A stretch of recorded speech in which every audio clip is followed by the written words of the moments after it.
let's talk about shape and how shape is used in art. Pretty much any type of artwork that you can imagine uses shape, even if it's not obvious.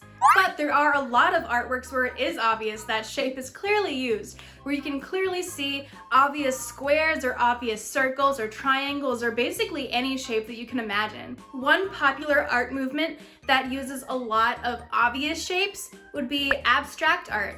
Abstract art is when an artist makes a piece of art that's not really based on anything that we see represented in real life. So instead of painting something or drawing something realistically, like we would see it in real life, these artists will kind of break what we see up into shapes and make the shapes very obvious. That's one way that you can make abstract art. So think of artists like Picasso. He is very well known for using obvious shapes in his art.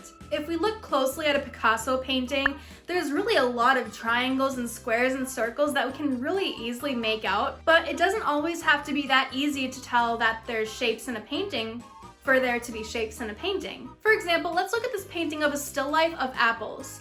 It's not really obvious that there's a lot of shapes, except of course the apples may be circles, but we can also look at shapes at the way the composition is positioned. The composition of a piece of art is basically just the way that it's laid out. So here we can see that these apples are stacked in kind of a triangle shape, and that's using triangles in art. Like in this example, it's not always going to be super obvious when shapes are used, but shapes are always used in art. I want to say almost 100% of the time, art is always going to be utilizing shapes. Whether it's obvious like this Picasso painting, or more subtle like the composition of the apples in this painting. Shapes are also essential to use to build up figures.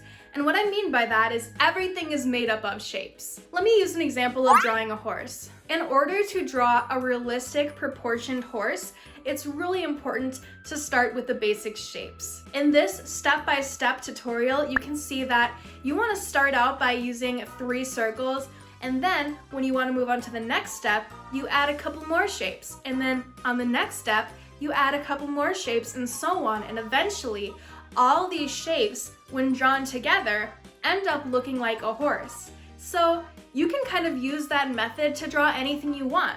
In real life and in art, everything is made up of shapes. So shape is really important in art.